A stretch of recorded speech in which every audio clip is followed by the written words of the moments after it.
Muy bien.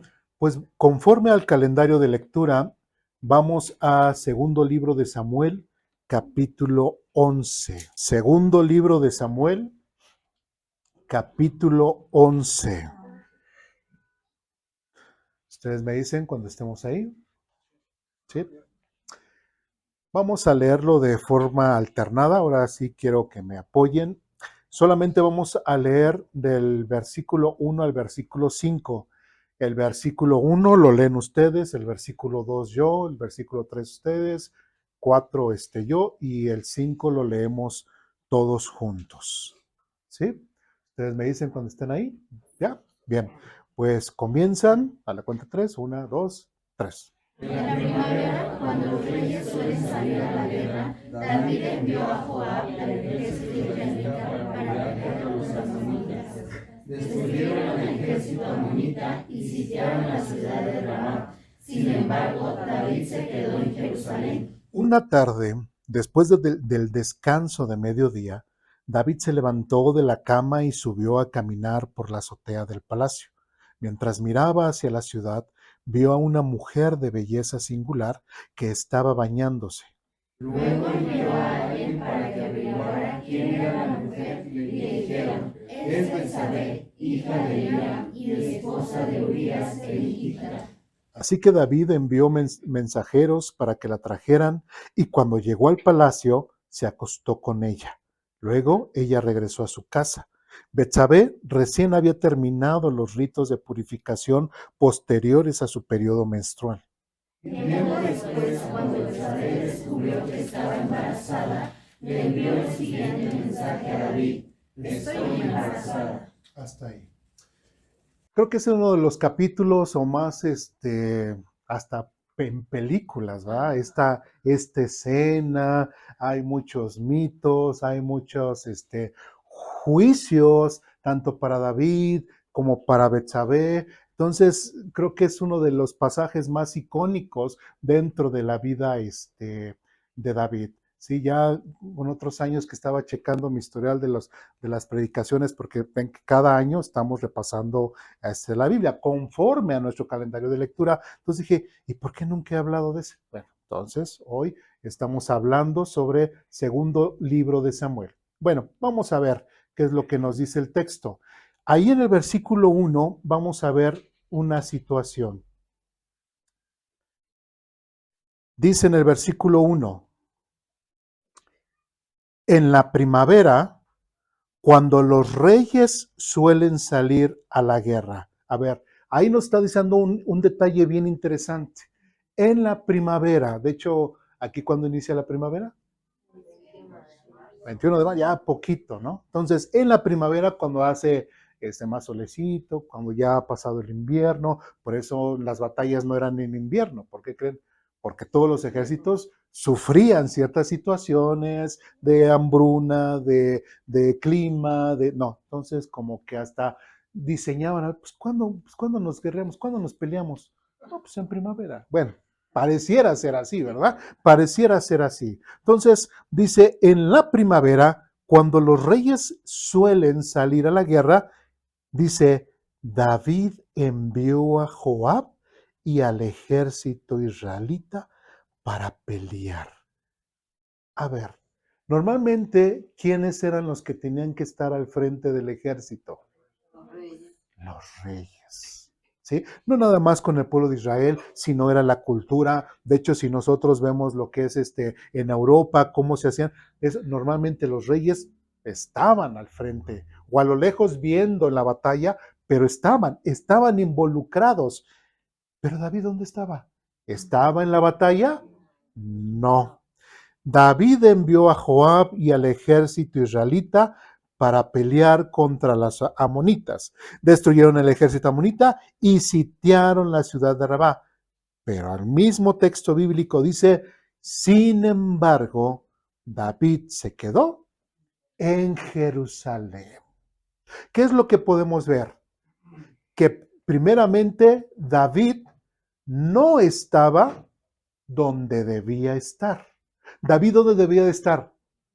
Al frente, en la guerra, ahí en la batalla. Tenía que estar ahí muy comodito ¿En su palacio? No. Recordemos que ya en el caso de David, ya David viene arrastrando varias situaciones o muy voluntarioso, ¿no? Muy buena voluntad y queriendo agradar a Dios, pero en este caso también David sigue cometiendo ciertos detalles no muy acorde a, pero qué interesante, aún así es nombrado como ¿qué? Un hombre conforme al corazón de Dios. Pero este hombre conforme al corazón de Dios también tenía sus detallitos. En este caso, David no estaba donde debía estar. El rey debía liderar al ejército, pero se quedó en Jerusalén. ¿Sí?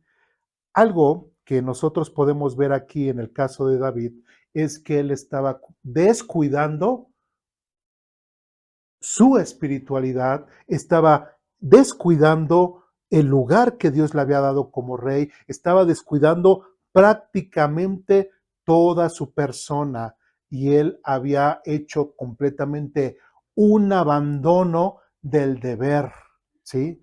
Que él debería de tener. Y algo que nos enseña aquí es que cuando una persona descuida su papel, descuida lo que tiene que hacer, abre la puerta a qué. En este caso, ya sabemos el contexto, al pecado. Cuando un hombre no hace las cosas que tiene que hacer y no se comporta como hombre, hay muchos errores y puede llegar el pecado. Cuando una mujer no hace las cosas que debería de ser como mujer, abre la puerta también al pecado. El pecado muchas veces comienza con pequeñas decisiones de comodidad o negligencia, ¿sí? Hay muchas cosas que podríamos hablar más sobre este tema en el contexto, pero algo que debemos de resaltar es de que David no estaba en el lugar que tenía que estar, ¿sí? Cuando un hombre no está en el lugar que tiene que estar, no toma el papel que Dios le ha dado, ¿pueden haber problemas? Sí, pueden haber problemas. Cuando una mujer no toma el lugar que Dios le ha dado, tiene problemas. Cuando los hijos, en lugar de comportarse como hijos, se comportan como los padres, cuidando a los padres, están en un lugar donde también se generan. De ahí vemos que muchas familias que disfuncionales. La mamá haciendo el papel de papá, el papá haciendo el papel del hijo, los hijos haciendo el papel de los padres, y es un reverendo relajo. Todo porque nadie hace absolutamente o está en el lugar que le corresponde estar. Versículo 2. Dice, una tarde, después del descanso de mediodía, David se levantó de la cama y subió, bueno, ahí, después del descanso de mediodía, él se levantó de la cama. ¿Sí? Ahí, no sé si han visto alguna vez un video, bueno, es un TikTok o algo así, que llegan con una persona, una muchacha, que es una muchacha, y dicen, ¿y qué haces normalmente durante el día? Así, en las mañanas, esto. No, pues nada. Ah, ok. Y ya por las tardes, ya antes de dormir, descanso. Entonces, David, ¿en qué situación estaba? ¿Qué estaba haciendo? Nada. Pero el Señor, ¿qué quería de las tardes? ¿Qué quería? Su descanso. Un hombre conforme al corazón de Dios estaba teniendo estas actitudes. Desde ahorita podemos ver, tenía David bien, era disciplinado, era diligente, era correcto en su comportar. No, no. Estaba buscando que su comodidad. Ay, que vaya Joab, ay, que vaya el ejército. Yo estoy muy cansado, muy cansado. ¿Sí? Una tarde después del descanso, David se levantó de su cama al atardecer, dice, y caminaba por la azotea. No estaba en la guerra, no estaba en actividad productiva, estaba en un estado de ¿qué? Ocio. Y siempre se ha dicho, el mal, ¿cuál es el origen? La ociosidad es la madre de todos los males. ¿Sí? Cuando las personas o referentes, hace la Biblia mucho referente a los jóvenes, igual a la sociedad ahorita, que se les haya etiquetado con ¿de qué? De los ninis, ¿verdad? Ni estudian ni trabajan, ¿no? Entonces, a estas personas normalmente a veces se les hace fácil, bueno, están, bueno, pues ¿qué hago? ¿Qué hago? Y se les ocurre más bien andar haciendo cosas malas que cosas buenas. A veces hasta los papás, los vecinos dirán, bueno, este es pero bien astuto, bien hábil para hacer esas cosas, que pudiera utilizar esa inteligencia para cosas buenas y no para cosas malas. Sí, pero lamentablemente en el caso de David estaba en la misma situación. No estaba haciendo absolutamente nada. Estaba siendo gobernado por el ocio, por el, ay, es que estoy muy cansado. ¿Han escuchado alguna vez esa frase, verdad? ¿Pero qué has hecho? No sé, es que me siento muy cansado. Empiezan a llorar, ¿verdad? Empiezan a llorar, estoy muy cansado, estoy muy cansada, no sé qué me pasa. Todo, digo, me estoy refiriendo más muchas veces más a los jóvenes, ¿verdad? Sí. Bueno, sin agravar a los presentes. Dice, muchos pecados, algo que debemos de entender es de que muchos pecados no nacen de una rebelión abierta. ¿Sí? No es de que, ay, yo voy a hacer esto, estoy enojado, me estoy rebelando. No, sino de una vida descuidada. Prácticamente ahí David estaría descuidando su persona, sí, descuidando su espiritualidad, sí, su relación con Dios, sí, varias cosas, su familia, sí, varias cosas, ¿no? Vemos en el versículo 2 y versículo 4 algo bien interesante.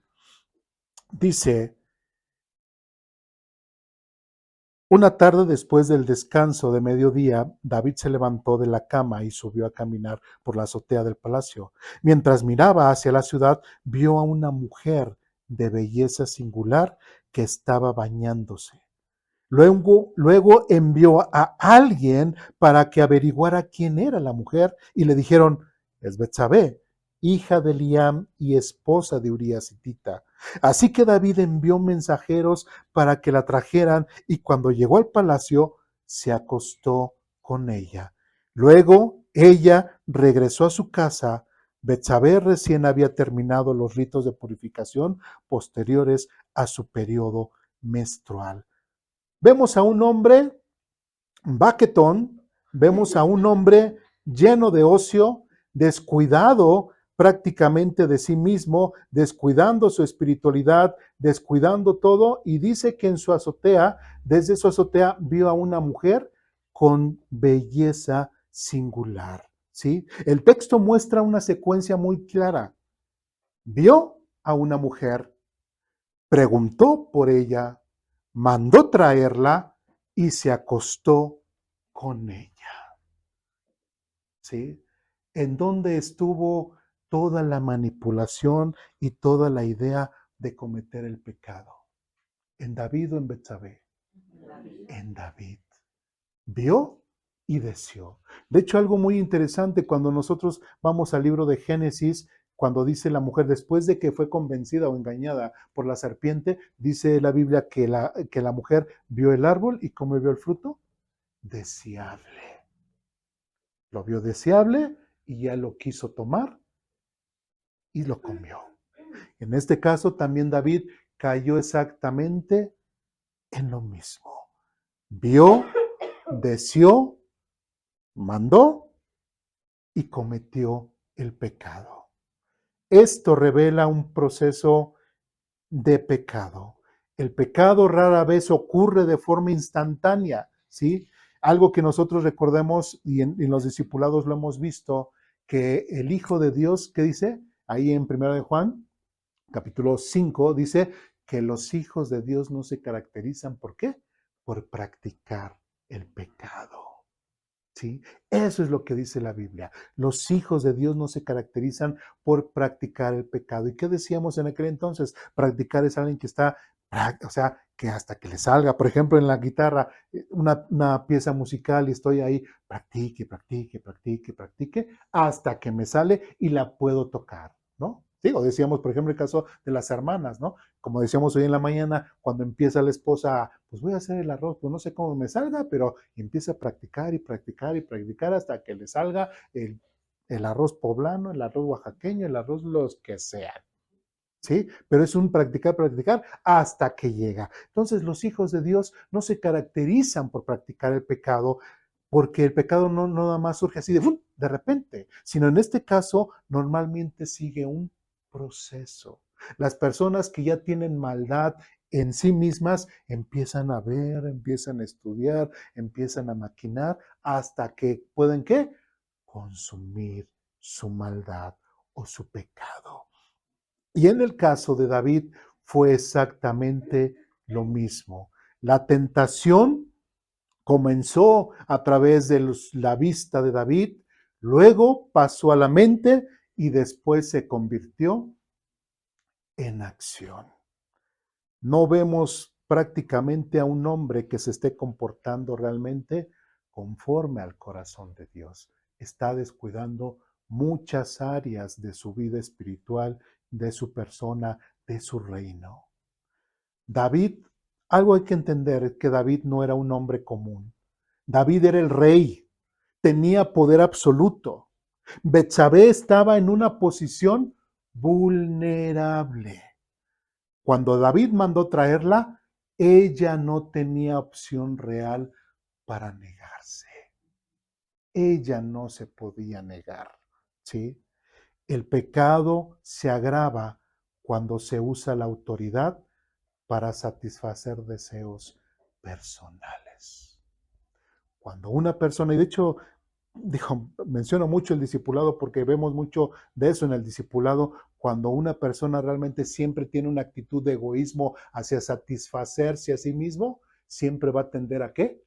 Al pecado, al pecado. ¿Por qué soy así? Porque me quiero satisfacer a mí. ¿Por qué le hago esto? Porque obtengo un beneficio para mí. ¿Por qué quiero que a ella le pase algo? Porque quiero obtener algo de su desgracia de ella. Siempre es un proceso, una actitud siempre egoísta, porque yo quiero yo, primero yo y después yo y hasta el último yo, ¿sí?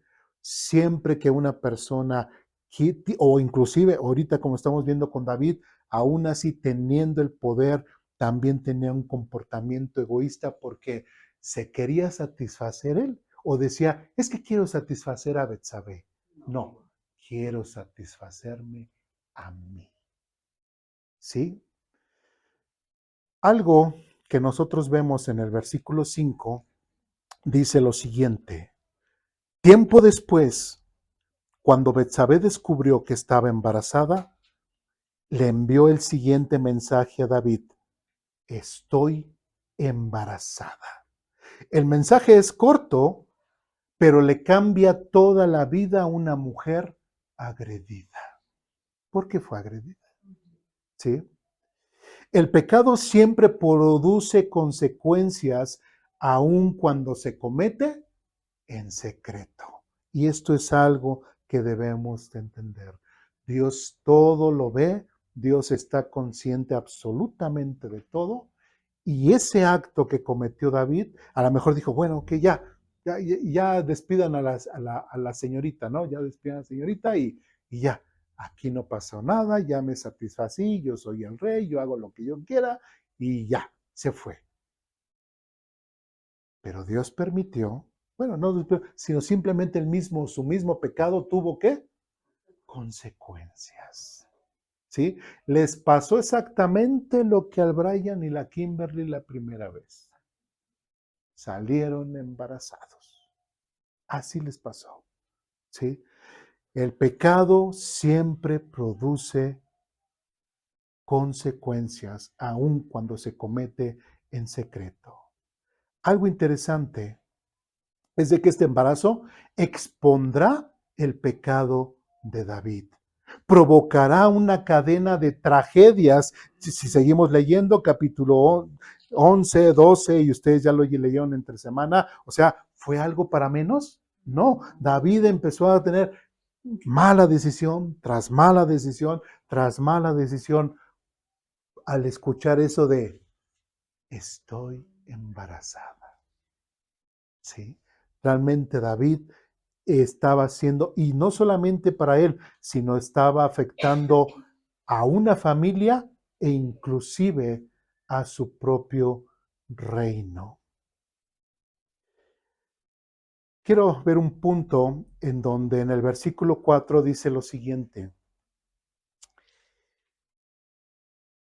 Al final dice, Betsabé recién había terminado los ritos de purificación posteriores a su periodo menstrual. Muchas veces se ha juzgado mal a Betsabé y se ha malinterpretado esta narración. Normalmente es escuchado que Betsabé dicen, yo he escuchado que gente dice, no, es que Betsabé era una tal por cual, era una buscona. ¿Cómo no se iba a dar cuenta que el rey estaba ahí y ella ahí toda campante, luciéndose y que la viera el rey? Como que igual no estaba muy bien con Urías y como que dijo, pues más o menos somos vecinos del rey y pues, ay, como que ay, se me cae la toalla, ¿no? Ay, cosas así como que, ay, para que me vea el rey, ¿no? Y, ay, perdón, así que ups, ¿no? O sea, se imaginan a mucha gente juzga a Betsabé de esa forma. Betsabé la mala, Betsabé la buscona, Betsabé esto, Betsabé lo otro, y pobre Betsabé la barren, la trapean y todo. Algo algo que debemos de entender es que el mismo escritor de segundo libro de Samuel, el hecho que resalte este principio, que es otra vez, dice, Betsabé recién había terminado los ritos de purificación posteriores a su periodo menstrual. Pero ¿qué dice la Biblia? Vamos a Levítico capítulo 15.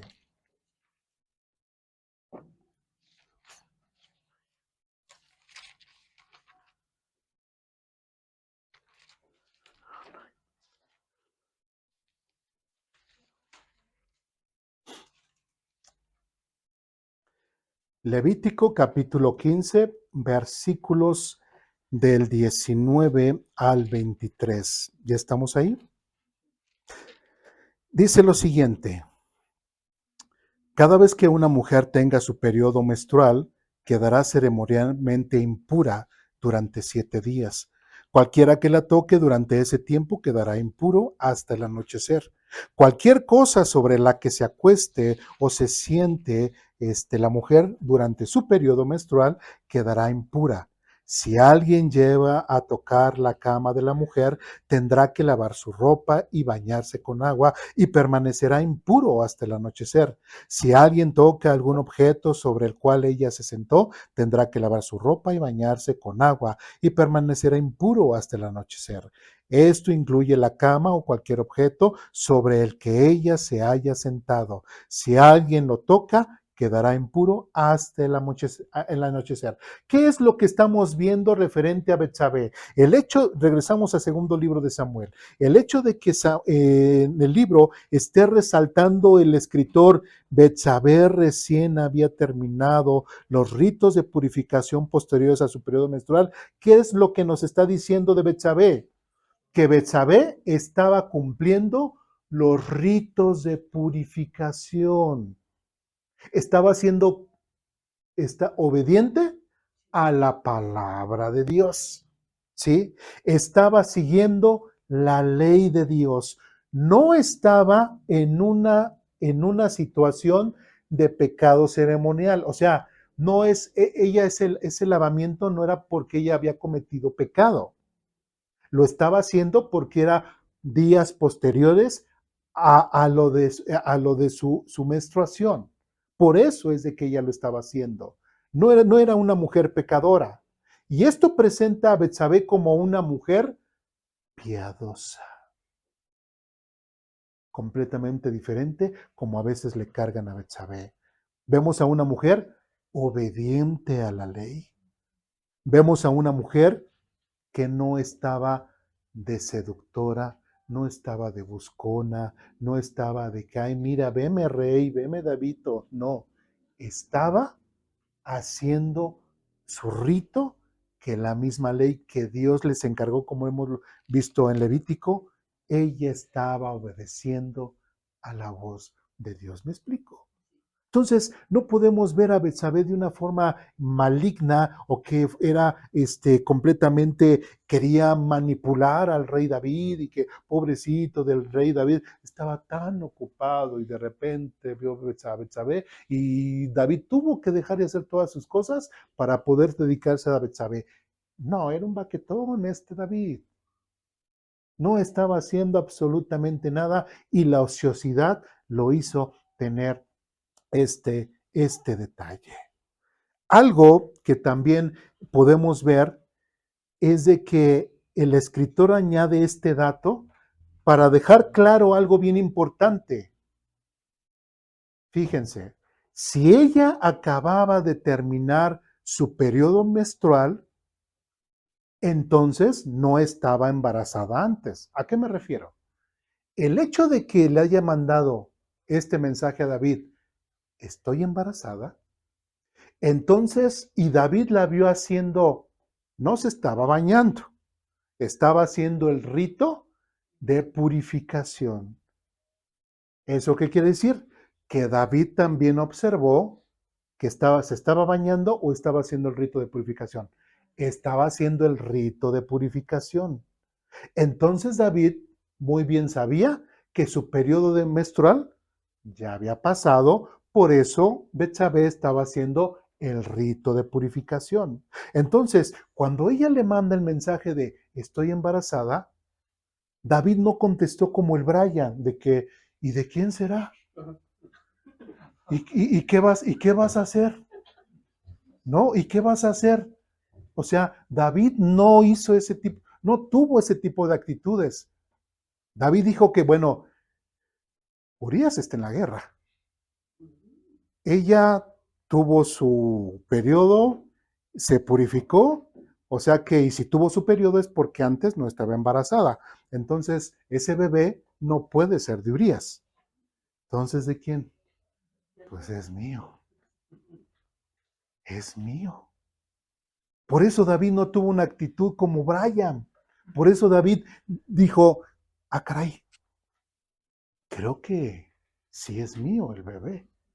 Y esto es peligroso porque un hijo fuera del reino, o sea, ¿y qué implicaba? Muchas cosas, ¿verdad? Sí, inclusive reinos divididos y bueno, etcétera, etcétera. Entonces, ella acababa de terminar su periodo. Entonces, quiere decir que realmente estaba embarazada y que el embarazo solo podía ser resultado de la relación con David. Es decir, el texto elimina cualquier duda y el hijo era de David. No había duda, ni él mismo podía negar que ese niño era suyo. La escena nos describe una seducción. La escena no describe una seducción, ¿sí? Hay muchos que interpretan mal este texto y ponen a Betsabé que se estaba bañando para ser vista, que quería llamar la atención del rey, pero el texto no dice eso.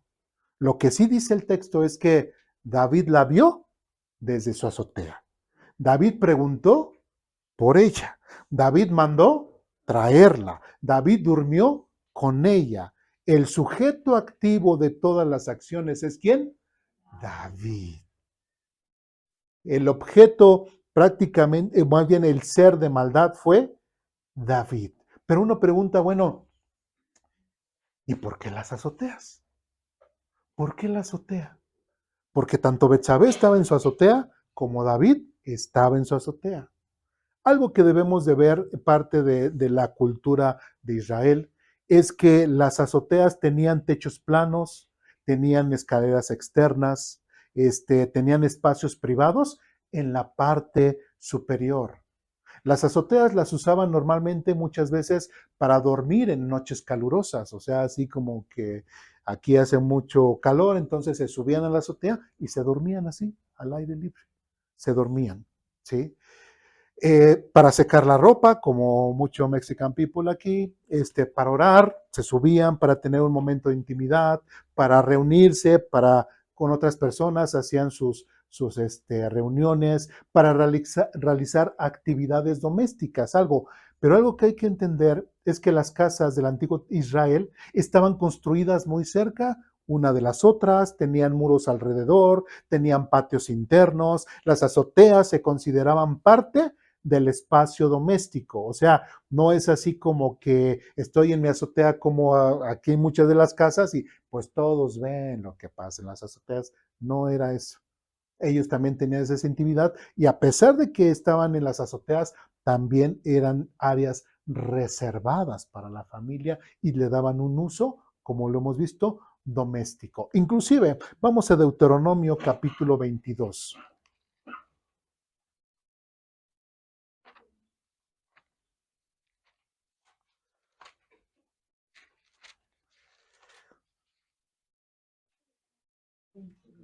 Deuteronomio capítulo 22, versículo 8. ¿Ya estamos ahí? Dice lo siguiente. Deuteronomio capítulo 22, versículo 8 dice, cuando edifiques una casa nueva, debes construir una reja alrededor de la azotea. De ese modo, si alguien se cae del techo, nadie podrá culparte de su muerte. Todas las personas, normalmente parte de la cultura en Israel antiguo, hacían su casa y la azotea era como otra extensión de la casa. O sea, las azoteas era ¿qué? Para que ellos también anduvieran por allá. A veces, hoy en la actualidad, normalmente, ¿quiénes son los que están en las azoteas? Pobrecitos perros, ¿verdad? Ahí están en las azoteas, pero la gente ni que se quiera subir, nada más hasta desde arriba, nada más le avientan ahí su plato de comida y ahí está, ahí cuida la casa, ¿verdad? Ahí desde la azotea, y pobre perro ahí desde la azotea. Bueno, pues en el concepto de Dios, en el concepto cultural de Israel, en la antigüedad las casas, el uso de la azotea era parte del uso. De hecho, ¿qué tenían que hacer? Y como dice la ley, tenían que poner una reja o como dirían actualmente un barandal. ¿Con qué propósito? Dice, porque si hay alguien, si dice si hay alguien que está arriba, es de que porque en las azoteas hay movimiento, hay convivencia, hay gente que está haciendo ahí cosas, ¿sí? Entonces, si no tienen esa reja, si no tienen ese barandal, ¿qué podría pasar? Se caen y se matan. Y es lo que Dios quiere prevenir. Cuando hagas tu casa, ponle esa reja, ponle ese barandal, para que no haya problema de que alguien se caiga y se muera. ¿Por qué? Porque iba a ser del común que las azoteas sean usadas como espacios parte de la casa. ¿Se dan cuenta? Entonces, ¿qué es lo que podemos ver? Las azoteas eran espacios transitables, no eran para los animalitos, eran también para las personas. Formaban parte del área privada del hogar, un área que privada. ¿Sí? No eran espacios diseñados para exhibirse entre otros y la misma reja servía para colocar mantas u otro tipo de materiales para cubrir esa área y no estar expuestos. Entonces, en este caso, si Betsabé estaba haciendo el rito de purificación y tenía la reja a su alrededor, ella también tuvo que haber cubierto el área. Entonces, así para que nadie la viera o que estuviese expuesta hacia los demás, ni vecinos, ni absolutamente de nada. ¿Sí? Pero ahí hacemos una pregunta, pero entonces, ¿por qué David pudo verla? ¿Sí? ¿Por qué David pudo verla? Y la clave del relato no es el baño de Betsabé, sino la posición de David. Unos detalles importantes es de que el palacio real estaba en una zona elevada, ¿sí? Era más alto que las casas comunes. Bueno, por ejemplo, un ejemplo aquí, nosotros ya cuando, para que ya tengamos bien las escaleras, bueno, que me he subido, desde acá arriba, gracias, podemos ver que todas las azoteas. ¿De qué? No digo de casi todos Adasio, ¿verdad? Pero podemos ver que todas las azoteas. ¿Ellos me podrán ver a mí? A mí nomás así sí me asumo, ¿va? Pero así yo puedo ver todas las... Hagan de cuenta que es así, David. Así entre vecinos, desde aquí abajo no podemos ver lo que están haciendo en las azoteas, ¿sí? Pero David sí lo podía hacer. Era más alto que las casas comunes, su palacio. David tenía un punto de observación privilegiado. Él podía ver espacios que normalmente eran privados. Él era quien estaba en una posición inusual de observación. El problema no fue el baño de Betsabé, sino la mirada de David, su deseo y sus decisiones posteriores. Porque ¿qué pudo haber hecho David? O sea, sale así porque estaba bien ocupado el Señor. Entonces salió a descansar tantito, subió a descansar ahí a la azotea de su palacio y pudo ver, ah, caray, se voltea y ya. Y hasta ahí. Pero el hecho de que viera y e insistiera en verla y que su mente empezara a maquinar pecado, eso fue el problema. ¿Sí? Porque él sí pudo haber sido impresionado. Ah, ok, está guapa y me volteo y ya. Ya no sigue el pecado. Pero en el caso de David, insistió, insistió, insistió, insistió y hubo y tuvo decisiones, malas decisiones posteriormente. ¿Dudas, preguntas, comentarios, reclamaciones hasta aquí? No. Al contemplar el relato de David y Betsabé aquí en este capítulo 11, no vemos simplemente la caída de un hombre, sino el retrato honesto de un corazón que por un momento dejó de velar delante de Dios. David no cayó de un solo golpe. Su pecado comenzó en decisiones silenciosas, quedarse donde no debía, vivir sin propósito en ese momento, permitir que su mirada se detuviera donde debía de apartarse. El pecado nació en lo oculto, en lo cotidiano, en lo aparentemente pequeño. Este pasaje nos recuerda que nadie está exento de caer, ni siquiera un hombre llamado conforme al corazón de Dios. La cercanía con Dios en el pasado no garantiza fidelidad en el presente si se deja de buscar a Dios y vivir en santidad. El pecado no comienza con el acto visible, sino con la mirada que no se aparta, con el pensamiento que no se somete a Dios, con la decisión que parece pequeña, pero abre la puerta a una cadena de consecuencias. También nos enseña que el pecado nunca es privado. Lo que empezó en la azotea terminó afectando a una familia, a un reino y a generaciones enteras. El versículo final de esta escena, con la noticia del embarazo, es como un eco silencioso que anuncia que ningún pecado permanece oculto para siempre. Sin embargo, este relato no está en la escritura solo para advertirnos, sino también para dirigirnos hacia la gracia. La historia de David no termina en su caída, sino en su arrepentimiento. Si nosotros seguimos leyendo, de hecho el Salmo 51 es la consecuencia de eso, su arrepentimiento, su declaración, su disciplina y la misericordia de Dios. Aún así, la lección permanece, la lección permanece. Es más sabio vigilar el corazón antes de caer que buscar restauración después de haber herido a otros y deshonrando a Dios, ¿sí? Porque mucha gente todavía sigue pensando, ah, Dios me perdona, es que Dios es bueno, es que Dios es misericordioso, Dios es perdonador, Dios sí me perdona, sí, sí me perdona, sí. Pero pareciera ser que se está jugando con Dios, se está jugando realmente con la justicia de Dios. La caída de David nos lleva a vivir con vigilancia, humildad y dependencia diaria del Señor. No andar de baquetones espirituales como David, no andar viendo cosas que no tenemos que ver, sino simplemente estar vigilantes en nuestra forma de ser para con Dios. Esto nos recuerda que la verdadera fortaleza no está en nuestras propias fuerzas, sino en una comunión constante con Dios en el presente. Y para concluir, quiero que vayamos, me acompañen a Filipenses capítulo 4, ¿sí? Porque muchos, digo, el Antiguo Testamento es para nosotros advertencia, es ejemplo, ¿sí? Pero en Filipenses es algo que ya es directo a nosotros como gentiles cristianos. Filipenses capítulo 4,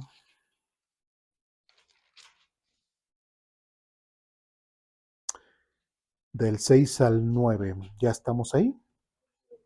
Dice lo siguiente: no se preocupen por nada, en cambio, oren por todo. Díganle a Dios lo que necesitan y denle gracias por todo lo que ha hecho. Así experimentarán la paz de Dios que supera todo lo que podemos entender. La paz de Dios cuidará su corazón y su mente mientras vivan en Cristo Jesús. ¿Qué fue lo que pasó con David? ¿En qué momento estaba David? ¿Estaba haciendo lo que tenía que estar haciendo? No, estaba de baquetón, le transmitió sus responsabilidades a Joab, al ejército, realmente estaba muy cansado el Señor, o sea, realmente, bueno, lo estudié y sí me dio un poquito de coraje. Pero ¿qué es lo que nos invita a nosotros ahora en el Nuevo Testamento? Que precisamente no caigamos en esa situación como lo hizo David, ¿sí? Como dice otra vez, primeramente por eso dice, oren por todo. ¿Y qué es el orar por todo? ¿Qué es el orar? Es platicar con Dios. Sí, David estaba platicando con Dios siempre, estaba atento y vigilante a su relación con Dios. No, no estaba haciendo absolutamente nada. ¿Qué era Dios para David en ese momento? Pues no sé si también estaba cansado de Dios, pero Dios no figuraba en la vida de David en ese momento. Díganle a Dios, ¿qué dice aquí? Díganle a Dios lo que necesitan.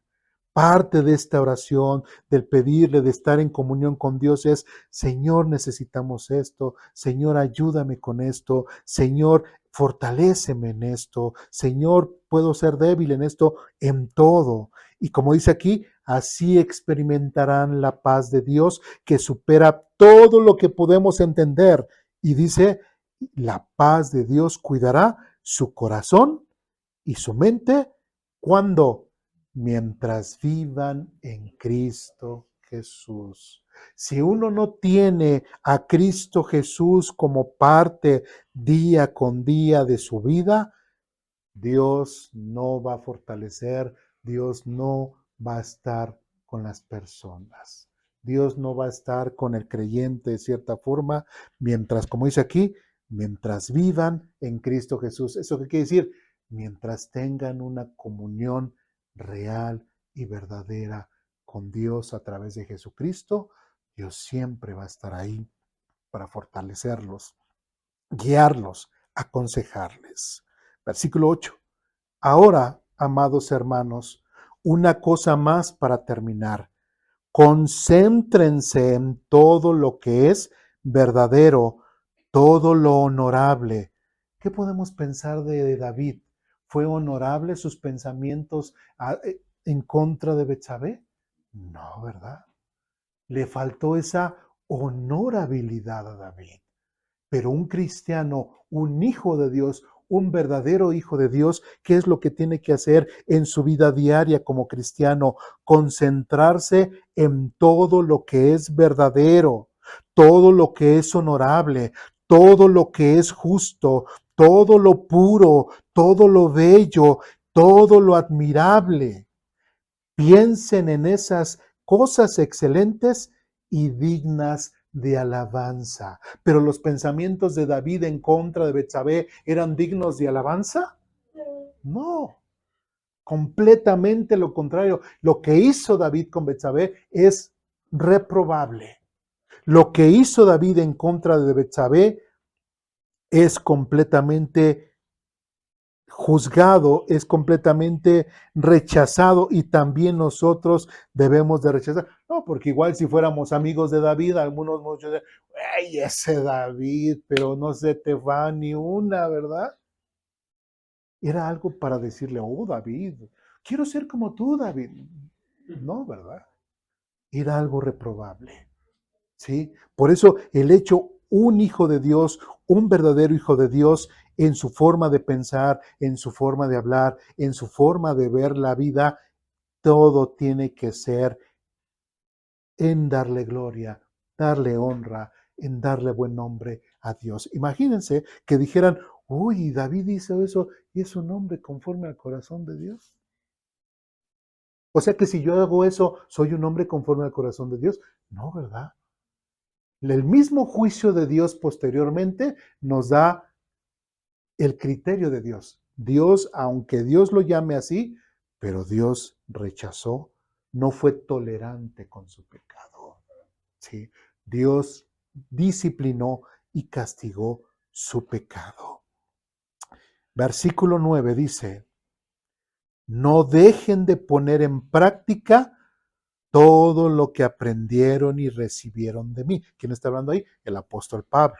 ¿Sí? Entonces, ¿qué nos está diciendo? Pablo estaba dando buen testimonio a los filipenses, les dio buen testimonio. ¿Sí? Pablo estaba viviendo en santidad. Sí, Pablo era digno, digno apóstol al predicar la palabra y enseñarle a las personas. Sí, ¿había algo reprochable en Pablo? No. ¿Sí? Entonces nosotros podríamos realmente poder tener vidas limpias, santas, honorables delante de Dios y delante de los hombres. Sí, es lo que está diciendo. No dejen de poner en práctica todo lo que aprendieron y recibieron de mí, todo lo que oyeron de mis labios y vieron que hice. Y termina, entonces el Dios de paz estará con ustedes. El hecho de que nuestra forma de hablar, nuestra forma de tratar el pecado, nuestra forma de las situaciones que hay a nuestro alrededor, nosotros lo hagamos de una forma en que si le da honor o no a Dios, eso es importante. Eso nos permite estar siempre alertas y apercibidos de que, a ver, si yo sé que esto me va a traer una consecuencia negativa, volteo hacia otro lado, como debió haber hecho David. Sí, no me, como dicen, no me engancho, ¿verdad? No me engancho, no insisto en esa situación, sino que trato de ver las cosas como Dios quiere que yo la vea. Si yo quiero tener paz, o sea, ¿por qué quiero que Dios me esté discipline y discipline y discipline y discipline? Y no me saquen, por favor, es que Dios es paciente, ¿verdad? No, o sea, ¿qué es mejor? Poder tener una vida que realmente nosotros alabemos a Dios con nuestras vidas y que Dios se siente orgulloso de nosotros, o que diga, ay, otra vez Eduardo, otra vez otra disciplina, otra vez Eduardo y otra vez otra disciplina. Así se la pasó toda la vida el pueblo de Israel. Así David también, prácticamente mucho de su vida. ¿Sí? Entonces, es algo que nosotros debemos de entender. Y como dice al final, entonces el Dios de paz estará con ustedes.